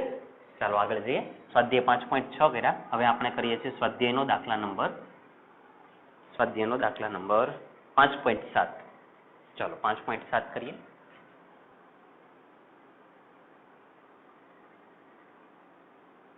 ચાલો રકમની અંદર ધ્યાન આપજો શું કહે છે. મેગ્નેટિક મોમેન્ટ 1.5 જૂલ પર ટેસ્લા. ચાલો મેગ્નેટિક મોમેન્ટ એટલે કેપિટલ M, 1.5 જૂલ પર ટેસ્લા. જાવ આગળ. જૂલ પર ટેસ્લા ધરાવતો એક ગજિયો ચુંબક નિયમિત ચુંબકીય ક્ષેત્ર 0.22 ટેસ્લા સાથે એક રેખસ્થ રહેલો છે. બી ની કિંમત આપેલી છે 0.22 ટેસ્લાના ચુંબકીય ક્ષેત્ર સાથે પેલો જે મેગ્નેટ છે એ એક રેખસ્થ છે. મિત્રો એક રેખસ્થ એટલે એનો મતલબ મેગ્નેટિક ચુંબકીય ક્ષેત્ર આવી રીતે આપેલું છે. એક રેખસ્થ રહેલો છે એટલે મેગ્નેટ આવી રીતે છે. અહીંયા S, અહીંયા N, એટલે બંને એક જ દિશામાં છે એમ. સમજાય છે? ચાલો હવે આગળ જાઓ શું કે છે. ચાલો એક રેખસ્થ રહેલો છે. એ ભાગ બાહ્ય ટોર્ક દ્વારા કેટલું કાર્ય કરવું પડે કે જેથી, ધ્યાન આપજો, એકદમ અગત્યનો શબ્દ, બાહ્ય ટોર્ક દ્વારા કેટલું કાર્ય કરવું પડે કે જેથી, મિત્રો એકદમ ધ્યાનમાં રાખજો, આ ખૂબ જ અગત્યનું છે. આને હું અમને સમજાવી દઉં છું. કેટલું કાર્ય કરવું પડે કે જેથી, હવે વાંચો રકમની અંદર પાછળ, કે જેથી તેની મેગ્નેટિક મોમેન્ટ ક્યાં છે એટલે S થી N આ તરફ છે. તેની મેગ્નેટિક મોમેન્ટ, હવે મારો શબ્દ સાંભળજો, ચોપડની અંદર રકમ લખવામાં થોડી ભૂલ થઈ છે એટલે પ્રિન્ટિંગ મિસ્ટેક છે. કઈ રીતે સુધારો છે ને જોજો. મેગ્નેટિક મોમેન્ટ ચુંબકીય ક્ષેત્રની દિશાને લંબ, શબ્દ અહીંયા આવો હોવો જોઈએ. નંબર 1 કે જેથી જે કરવું પડે કે જેથી મેગ્નેટિક મોમેન્ટ ચુંબકીય ક્ષેત્રની દિશાને લંબ. મિત્રો આવી રીતે લખેલું હોવું જોઈએ, પણ એ લોકોએ શું લખેલું છે ભૂલથી કે ચુંબકીય ક્ષેત્રની દિશામાં, એમ નહીં. અહીંયા સેન્ટેન્સ શું હોવું જોઈએ કે મેગ્નેટિક મોમેન્ટ ચુંબકીય ક્ષેત્રની દિશાને લંબ, પછી બીજો ભાગ વાંચો. બીજો ભાગ સાચો લખેલો છે, પહેલા ભાગની અંદર જ ભૂલ છે. બીજા ભાગની અંદર ક્ષેત્રની વિરુદ્ધ દિશામાં ગોઠવાય, ક્ષેત્રની દિશાની વિરુદ્ધ. એટલે મેગ્નેટિક મોમેન્ટ કોની વાત, તો કે મેગ્નેટિક મોમેન્ટ ચુંબકીય ક્ષેત્રની વિરુદ્ધ દિશામાં ઉભા રહેજો. શું કહેવા માંગે છે એકદમ શાંતિથી સમજો. બાહ્ય ચુંબકીય ક્ષેત્ર આવી રીતે, એક કિસ્સાની અંદર મેગ્નેટિક મોમેન્ટ અને ચુંબકીય ક્ષેત્ર બંને એક દિશામાં હોવા જોઈએ. બીજા કિસ્સાની અંદર એવું કે છે બાહ્ય ચુંબકીય ક્ષેત્ર આમ હોય તો મેગ્નેટને આમ ફેરવી નાખો એટલે મેગ્નેટિક મોમેન્ટ આ તરફ. સોરી, પહેલા કિસ્સાની અંદર ચુંબકીય ક્ષેત્ર આ તરફ અને લંબ એટલે મેગ્નેટ આમ સીધું થઈ જવું પડે, આમ છે એની જગ્યાએ આમ થઈ જવું પડે. જો એટલે મેગ્નેટિક મોમેન્ટ ઉપર થઈ ચુંબકીય ક્ષેત્ર આ તરફ થયું, આ પહેલા કિસ્સાની વાત. બીજા વિરુદ્ધ દિશામાં એટલે ચુંબકીય ક્ષેત્ર આ તરફ, મેગ્નેટ આખા છે એને આમ ફેરવી નાખો એટલે મેગ્નેટિક મોમેન્ટ આ તરફ. આ બંને કિસ્સામાં કરવાનું શું છે વાંચો અંદર. ઓકે, તો કિસ્સાઓ 1 અને 2 માં ચુંબક પર લાગતું ટોર્ક કેટલું હશે? કિસ્સા નંબર 1, કિસ્સા નંબર 2 એમાં લાગતું ટોર્ક કેટલું હશે? એટલે 1 અને 2 માં લાગતું ટોર્ક. આમ જોવા જાવ તો તમારે શું શોધવાનું? એક આ ભાગ શોધવાનું, જો કાર્ય શોધવાનું છે, બાહ્ય ટોર્ક દ્વારા કેટલું કાર્ય શોધવાનું છે, અને એ પતી જાય પછી તમારે ટોર્ક શોધવાનું છે. ક્લિયર? ચાલો આન્સર લખીએ, એકદમ ધ્યાનથી સમજજો. શરૂઆત કરીએ. મિત્રો એને એવું કીધું છે બાહ્ય ટોર્ક દ્વારા કેટલું કાર્ય કરવું પડે કે જેથી મેગ્નેટિક મોમેન્ટ ચુંબકીય ક્ષેત્રની દિશાને લંબ બને. હવે મિત્રો સાંભળો, તમારે કાર્ય શોધવું છે, તો કાર્ય શોધવું હોય તો શું શોધવું પડે? તો કે સ્થિતિ ઉર્જા. તમે યાદ કરો તો કે કરવું પડતું કાર્ય આપણે સ્થિતિ ઉર્જાની જ્યારે થિયરી ભણ્યા ત્યારે એની અંદર જ સમજાતા. કરવું પડતું કાર્ય ઇઝ ઇક્વલ ટુ સ્થિતિ ઉર્જામાં થતો ફેરફાર. આને ધ્યાનમાં રાખજો, આ હંમેશા આપણને યાદ હોવું જોઈએ. કાર્ય શોધવું હોય તો કરવું પડતું કાર્ય બરાબર સ્થિતિ ઉર્જામાં થતો ફેરફાર. ટૂંકમાં તમારે કાર્ય શોધવું હોય તો સ્થિતિ ઉર્જા શોધી નાખવાની. પણ હવે ધ્યાન આપજો, બાહ્ય ટોર્ક દ્વારા કે મિત્રો જ્યારે બાહ્ય દ્વારા કે તો અહીંયા લખવાના માઇનસ. તમે બાહ્ય ટોર્ક વડે કરવું પડતું કાર્ય કે તો તમારે માઇનસ લખવાના. બાહ્ય ટોર્ક વડે ન કીધું હોય તો પછી એમના પ્લસ જ આવે. ક્લિયર? તો હવે ધ્યાનમાં આપજો, કરવું પડતું કાર્ય એટલે W. એકદમ ધ્યાનથી સમજજો. આ માઇનસની નિશાનીને અહીંયા આપું તો સ્થિતિ ઉર્જામાં થતો ફેરફાર એટલે એને ડેલ્ટા યુ કહી દઉં. સમજાય છે? હવે મારે કાર્યને શોધવું છે. જોજો, કાર્ય શોધવું છે કઈ? આ પરિસ્થિતિમાં મેગ્નેટિક મોમેન્ટ ચુંબકીય ક્ષેત્રની દિશાને લંબ. શરૂઆતમાં કેવી રીતે છે મેગ્નેટિક મોમેન્ટ? જુઓ તો કે મેગ્નેટિક મોમેન્ટ આ તરફ, ચુંબકીય ક્ષેત્ર આ તરફ, બંને એક દિશામાં. એટલે શરૂઆતમાં પ્રારંભમાં થીટાની કિંમત કેટલી છે? તો કે 0. પછી એને શું કીધું કે મેગ્નેટિક મોમેન્ટ આવી રીતે, ચુંબકીય ક્ષેત્ર આવી રીતે. એટલે પછી અંતિમ સ્થિતિમાં થીટાની કિંમત કેટલી થઈ? તો કે 90 ડિગ્રી. હવે આ બંને સ્થિતિની અંદર આ સ્થિતિ ઉર્જા છે એ આપણે લખવાની. એટલે કઈ રીતે યાદ કરો તો કે W ઇઝ ઇક્વલ ટુ આ માઇનસ બેઠા, હવે કૌંસમાં આવો, અંતિમ સ્થિતિ ઉર્જા માઇનસ પ્રારંભિક. અંતિમ એટલે આને θ2 કહી દઉં, જો આને θ1 કહી દઉં તો અંતિમ માઇનસ પ્રારંભિક એટલે માઇનસ MB cos θ2. અંતિમ સ્થિતિ ઉર્જા માઇનસ પ્રારંભિક એટલે આને અનુરૂપ તો કૌંસમાં માઇનસ MB cos θ1. આવું કહેવા માંગુ છું. સ્થિતિ ઉર્જાનો ફેરફાર ડેલ્ટા યુ એટલે અંતિમ માઇનસ પ્રારંભિક. અંતિમ એટલે આને અનુરૂપ લખ નાખો સ્થિતિ ઉર્જા. મિત્રો સ્થિતિ ઉર્જાનું સમીકરણ તો ખબર ને, માઇનસ MB cos θ. પાછું આમાં ગોટાળો ન થવો જોઈએ એટલે આનો જ ઉપયોગ અહીંયા કર્યો. અંતિમ ખૂણો એટલે આ અંતિમ સ્થિતિ ઉર્જા માઇનસ પ્રારંભિક એટલે આ સૂત્ર તો આનું જ છે, માઇનસ MB cos θ1 એટલે આ. હવે વાત પૂરી થઈ. જોજો, W ઇઝ ઇક્વલ ટુ આ માઇનસ બેઠા, આ બાજુ આવી જાઓ, માઇનસ MB cos θ2 એટલે 90, minus minus plus MB cos θ1 એટલે 0. આને થોડું સમજજો, નિશાનીમાં કંઈ ભૂલ ન પડે. W ઇઝ ઇક્વલ ટુ આ માઇનસ બેઠા, માઇનસ MB. ચાલો cos 90 ની કિંમત મિત્રો 0, કેમ કે cos 0 ની કિંમત 1 છે, cos 90 ની કિંમત 0. આનો તો કોઈ મતલબ નથી. પ્લસ cos 0 ની કિંમત 1 એટલે આ થયા MB. આ તો ગયા તો માઇનસ પ્લસ એટલે માઇનસ MB એટલે W ઇઝ ઇક્વલ ટુ થયા માઇનસ MB. હવે M ની કિંમત અહીંયા છે, B ની કિંમત અહીંયા છે, પણ જવાબ આવશે માઇનસમાં એટલે જવાબ થયો જુલ. કેમ કે તમે બાહ્ય ટોર્ક વડે કરો એટલે જવાબમાં માઇનસ આવે. ઇન શોર્ટ બાહ્ય લખેલું હોય તો આ સમીકરણની અંદર W is equal to minus delta U આવશે. બાહ્ય ન લખેલું હોય તો W is equal to delta U. બસ ખાલી આટલો જ ફરક છે. ક્લિયર? ચાલો એક ભાગ કર્યો, આપણે આ પહેલા ભાગ માટે પતાવ્યું, બીજા ભાગ માટે સમજો. ચાલો હવે શું કહે છે? મેગ્નેટિક મોમેન્ટ ચુંબકીય ક્ષેત્રની વિરુદ્ધ દિશામાં. શરૂઆતમાં કેવી રીતે છે? આવી રીતે. એટલે પ્રારંભમાં થીટા ઇઝ ઇક્વલ ટુ કેટલા? તો કે 0. અંતમાં અહીંયા કીધું છે વિરુદ્ધ દિશામાં, એટલે આવી રીતે. તો જો ચુંબકીય ક્ષેત્ર આ તરફ, માની લો કે તમે આમ છેડા ફેરવી નાખો એટલે તમારું ચુંબક આવી રીતે બનશે. જો ફેરવી નાખો તો S અહીંયા, N અહીંયા, તો મેગ્નેટિક મોમેન્ટ આ તરફ થાય. ચુંબકીય ક્ષેત્ર આ તરફ, મેગ્નેટિક મોમેન્ટ આ તરફ, બંને વિરુદ્ધ દિશામાં, થીટા 180. એટલે અંતમાં થીટા બરાબર કેટલા? તો કે 180. આવું કહેવા માંગુ છું.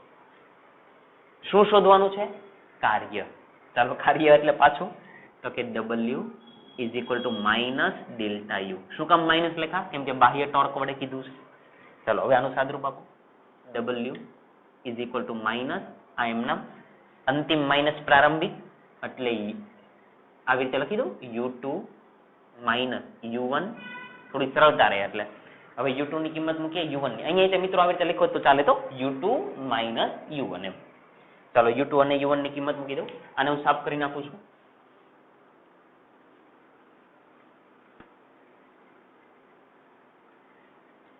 ચાલો કરીએ. અહીંયા આવી જાઓ પાછા. W is equal to minus U2 એટલે માઇનસ MB cos અંતિમ માઇનસ પ્રારંભિક. અંતિમ એટલે આ, પ્રારંભિક એટલે આ, cos થીટા એટલે 180. એટલે U2 ની કિંમત મૂકી, હજી માઇનસ ના માઇનસ એમ નામ. U1 ની કિંમત મૂકો તો કે માઇનસ MB અંતિમ માઇનસ પ્રારંભિક. પ્રારંભિક એટલે આ, આવું આપી દો સાદુરૂપ, પતી ગયું. W is equal to minus MB cos 180 ની કિંમત -1, minus minus plus MB cos 0 ની કિંમત 1. મિત્રો આ બધી કિંમત તમને આવડવી જોઈએ, આમાં કઈ કન્ફ્યુઝન ન થવું જોઈએ. ચાલો પતી ગયું. U ઇઝ ઇક્વલ ટુ આ માઇનસ ને એમ નામ રહેવા દો, માઇનસ માઇનસ પ્લસ એટલે MB પ્લસ MB ગુણ્યા 1 એટલે MB 2MB એટલે માઇનસ 2MB. પતી ગયું. ચાલો 2 છે, M ની કિંમત અહીંયા જ છે, અહીંયા રહી. B ની કિંમત પણ છે. બધી કિંમત મૂકો એટલે કાર્ય મળશે. એકમ બોલો તો કે જૂલ, પણ શેમાં? માઇનસમાં. આવું કહેવા માંગે છે. ક્લિયર? હવે છેલ્લો ભાગ કરીએ. 1 અને 2 માં લાગતું ટોર્ક. મિત્રો હજી ટોર્ક કઈ શોધવાનું છે. ચાલો પ્રથમ સ્થિતિમાં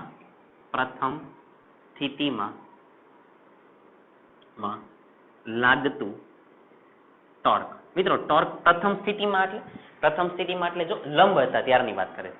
પ્રારંભમાં તો આમનામ જ છે, પણ સ્થિતિ કેવી કીધી હતી? લંબ કરવાની. એટલે થીટાની કિંમત તમારે કઈ લખવી પડે? 90 ડિગ્રી. અહીંયા લખેલું છે ને, ચુંબકીય ક્ષેત્રની દિશાને લંબ. એટલે એનો મતલબ પ્રથમ સ્થિતિમાં ટોર્ક એટલે થીટાની કિંમત કેટલી લખવાની? 90 ડિગ્રી એમ. ચાલો ટોર્કનું સમીકરણ તો કે MB sin 90. પતી ગયું. ટોર્ક M ની કિંમત છે, B ની કિંમત છે, sin 90 ની કિંમત મૂકી દો. ટોર્કનો એકમ તો કે ન્યૂટન ઇન્ટુ મીટર, અથવા તો લખી દો જૂલ, જે લખો તે. બીજી સ્થિતિમાં, અંતિમ સ્થિતિમાં ટોર્ક. ચાલો અંતિમ સ્થિતિની અંદર ટોર્ક કરો. અંતિમ સ્થિતિની અંદર ચુંબકીય ક્ષેત્રની વિરુદ્ધ દિશામાં, એટલે થીટાની કિંમત કેટલી? 180. કેમ કે પ્રારંભમાં તો 0 છે, પ્રારંભની કોઈ વાત નથી કરી. અંતિમ સ્થિતિમાં થીટાની કિંમત 180, જેમ અહીંયા કેમ 90 લીધા, તો થીટાની કિંમત 180. ચાલો શોધી નાખો torque. Torque is equal two MB sin 180. ચાલો બધી કિંમત મૂકી દો, ગુણાકાર ભાગાકાર કરો, જે કંઈ પણ કરો. sin 180 ની કિંમત કેટલી થાય મિત્રો? મને નથી ખબર. ચાલો તમારી જાતે કરજો, એકમ ખાલી બોલી જાઓ, ન્યૂટન ઇન્ટુ મીટર અથવા તો જૂલ. હજી થોડીક વાર પહેલા જ આની કિંમત જોઈ હતી. ચાલો ઠીક છે, જે આવે એ મને નથી ખ્યાલ. ઓકે, સમજ પડશે આવું કહેવા માંગુ છું. આવડશે? ચાલો બોર્ડ ઉપરથી કોપી કરો, આગળ જઈએ. ચાલો એકદમ ક્લિયર દેખાય છે મિત્રો. હવે આપણે કરીએ છીએ સ્વાધ્યાયનો દાખલા નંબર 5.8. મિત્રો હવે 2 જ દાખલા કરવા છે, કેમ કે તો બધી એક મેથડના આપણા દાખલા પૂરા થઈ જશે. આજે ટોર્ક ઉપરના અને સ્થિતિ ઉર્જાના દાખલા હતા એ બધા જ પૂરા થઈ જશે. ઠીક છે ને? ચાલો કરીએ છીએ હવે સ્વાધ્યાયનો દાખલા નંબર 5.8. આરામથી ધ્યાન આપો. સ્વાધ્યાયનો દાખલા નંબર 5.8. ચાલો રકમની અંદર જોતા જાજો. એકદમ સરળ દાખલો, ખાલી ગણતરી કરવાની છે.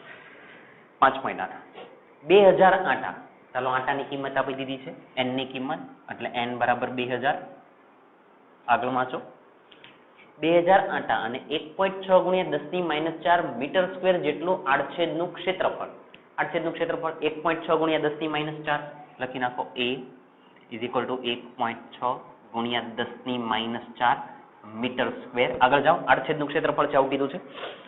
ધરાવતા એક સોલેનોઇડ માંથી, એટલે આ આકાર કયો છે, આ જે કોઈની વાત કરે છે એ કોણ છે, તો કે સોલેનોઇડ માંથી 4 એમ્પિયર વિદ્યુત પ્રવાહ પસાર થાય છે. વિદ્યુત પ્રવાહ I 4 એમ્પિયર. ઓકે, 4 એમ્પિયર વિદ્યુત પ્રવાહ પસાર થાય છે. પછી શું કહે છે? અને તેને કેન્દ્રમાંથી એવી રીતે લટકાવેલ છે કે જેથી સમક્ષિતિજ સમતલમાં ભ્રમણ કરી શકે. તેને કેન્દ્રમાંથી એવી રીતે લટકાવેલ છે કે જેથી સમક્ષિતિજ સમતલમાં ભ્રમણ કરી શકે. મિત્રો શું કહે છે સાંભળજો. આ દાખલા તરીકે કોઈ આધાર લઈ લો, એકદમ ધ્યાનથી સમજજો. અહીંયાથી કોઈ દોરી જેવું છે, આ સોલેનોઇડ છે, ધ્યાનથી સમજજો. આ સોલેનોઇડ છે, આ એની અંદરના આટા છે. હવે સમક્ષિતિજ સમતલમાં, એટલે આ સોલેનોઇડ હોય તો સમક્ષિતિજ સમતલમાં એટલે મિત્રો આવી રીતે, આમ નહીં, આવી રીતે નહીં. સમક્ષિતિજ એટલે મેં ઘણી વખત તમને સમજાવ્યું, આવી રીતે. ક્લિયર? એટલે આવી રીતે ભ્રમણ કરી શકે છે, આમ. એટલું ધ્યાનમાં રાખો. ઓકે, હવે આગળ વાંચો. નંબર 1 એ સોલેનોઇડ સાથે સંકળાયેલી મેગ્નેટિક મોમેન્ટ કેટલી હશે? એ મેગ્નેટિક મોમેન્ટ, ઇન શોર્ટ આપણે એમ ને શોધવાના છે. ચાલો મિત્રો, એમ આવડે જ તે. તમારી પાસે n છે, a ની વાત છે, I ની વાત છે, એટલે મેગ્નેટિક મોમેન્ટ ખબર પડી જ જાય. બોલો જલ્દી આન્સર લખીએ. સોલેનોઇડની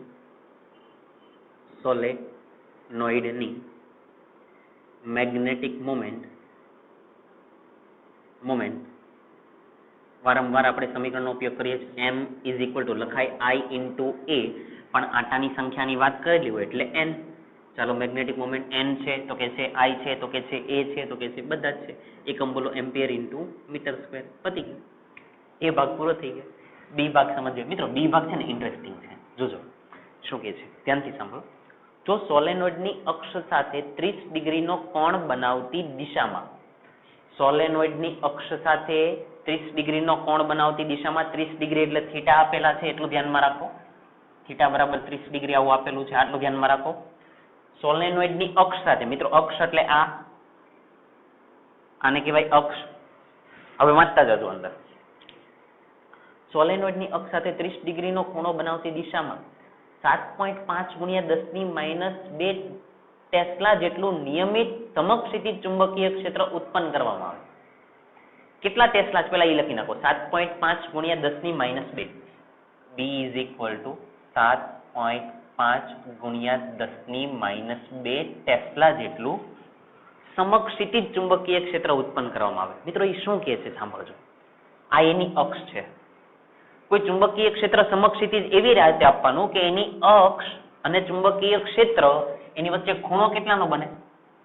તો કે 30 ડિગ્રીનો. હવે આને તમારે બતાવવું હોય તો કેવી રીતે બતાવાય? બરાબર સાંભળજો કે હું સમક્ષિતિજ ચુંબકીય ક્ષેત્ર જો આવી રીતે બતાવું, એકદમ ધ્યાનથી સમજજો, એકદમ ધ્યાનથી સમજજો. આ સમક્ષિતિજ ચુંબકીય ક્ષેત્ર ઈ જેણે કીધું છે. હવે તમે સમજો કે મારી વાત ધ્યાનથી સાંભળજો. આ સોલેનોઇડ, આ ચુંબકીય ક્ષેત્ર. સોલેનોઇડ એટલે આવી રીતે છે, ચુંબકીય ક્ષેત્ર અત્યારે આવી રીતે છે, બંને આવી રીતે છે. હવે એને એવું કીધું કે સોલેનોઇડની અક્ષ એ ચુંબકીય ક્ષેત્ર સાથે 30 ડિગ્રીનો ખૂણો બનાવે. એટલે આને હું જો ચુંબકીય ક્ષેત્ર કીધું તો સોલેનોઇડ થોડુંક આવી રીતે રાખવાનું કે જેથી 30 ડિગ્રીનો ખૂણો બને. જો એટલે સોલેનોઇડ જે છે એ આમ નહીં હોય, થોડોક આમ ફરી ગયેલો હશે. ચુંબકીય ક્ષેત્ર આમ જ છે, સોલેનોઇડ આમ જ હતો, પણ એને કીધું 30 ડિગ્રીનો ખૂણો, એટલે થોડા ફેરવી નાખો એને. એટલે જો અહીં આવી રીતે દેખાય. એટલે આમ જોવો તો આવી રીતે છે, પણ ઈ તમે આમ ફેરવીને જોવો તો તમને આવું દેખાય. એનો મતલબ એવો થયો કે તમારો સોલેનોઇડ છે એ આવી રીતે ફરી ગયો છે. જો એટલે આ થઈ સોલેનોઇડની અક્ષ, જો સમજો, હવે તમને સમજાતું હશે. અને આ થયું ચુંબકીય ક્ષેત્ર, આ થયું ચુંબકીય ક્ષેત્ર, એની વચ્ચેનો ખૂણો 30 ડિગ્રી. 30 ડિગ્રી આવું કહેવામાં આવે. ક્લિયર? ચાલો અંદર વાંચો હવે શું કે છે. ઓકે, કરવામાં આવે છે તો સોલેનોઇડ પર લાગતા બળ અને ટોર્કના મૂલ્ય કેટલા હશે? સોલેનોઇડ ઉપર લાગતું બળ અને એનું ટોર્ક. તો સોલેનોઇડ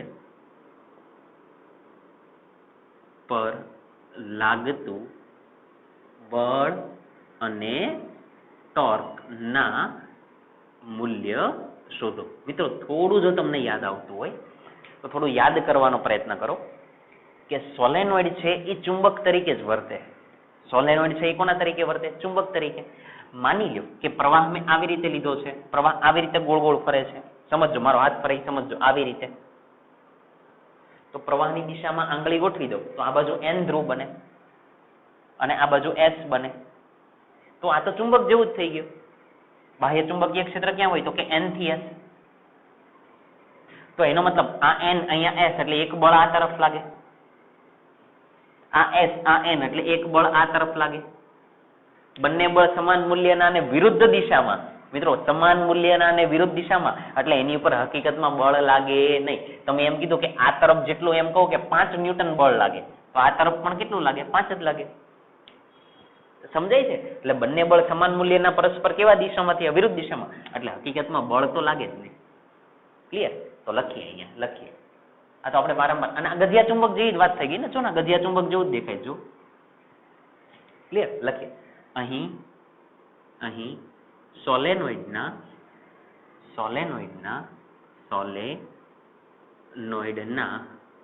બંને છેડા આ છેડો અને આ છેડો એમ બંને છેડા પર લાગતા બળો સમાન મૂલ્યના અને પરસ્પર વિરુદ્ધ દિશામાં હોવાથી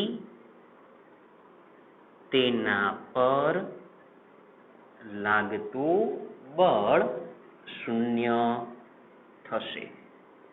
બળ લાગે નહીં. ટોર્ક સમજી જાઓ મિત્રો. ટોર્ક તો લાગે જ ને. એક બળ આમ લાગે, એક બળ આમ લાગે એટલે આવી રીતે આમ ફરે તો ટોર્ક તો લાગે જ છે. તો લખાવી દો ટોર્ક. તો અહીં સોલેનોઇડ પર લાગતું ટોર્ક. ચાલો ટોર્કનું સમીકરણ તો ખબર છે. ટોર્ક ઇઝ ઇક્વલ ટુ સદિશ M ક્રોસ સદિશ B. પતી ગયું. M એટલે M B sin થીટા. થીટાની કિંમત મિત્રો 30 ડિગ્રી. ક્લિયર દેખાય છે? તો MB sin 30. કોને શોધવાના હતા? ટોર્કને. M ની કિંમત ચુંબકીય મોમેન્ટ અહીંયા રહી. જુઓ આપણે શોધી નાખી છે. એકનો એક જ ભાગ છે. M ની કિંમત આપણે શોધી નાખી છે. B ની કિંમત આટલી આપેલા જ છે. sin થીટાની કિંમત મૂકી દો 30 ડિગ્રી. જે કાંઈ જવાબ આવે એટલે ટોર્કની ગણતરી કરી નાખો. એકમ બોલો તો કે ન્યૂટન ઇન્ટુ મીટર અથવા તો જૂલ લખી દો. આવું સમજાવે. ક્લિયર છે?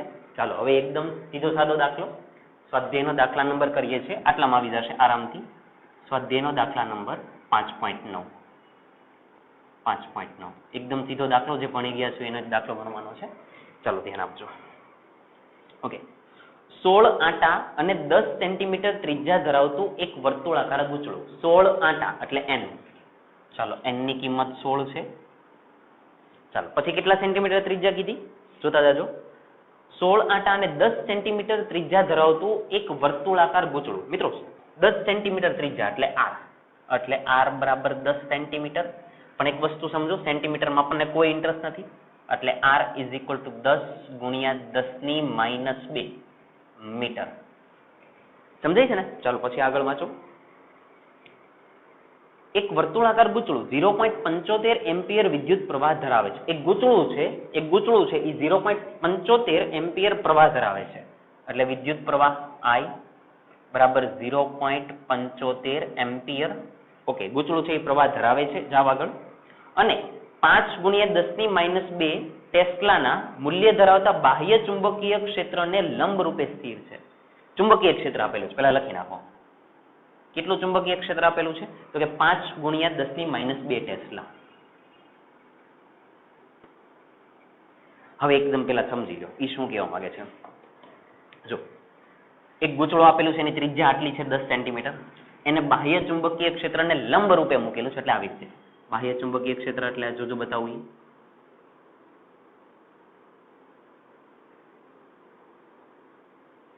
આને લંબ રૂપે એટલે મિત્રો ગૂંચળું આવી રીતે છે.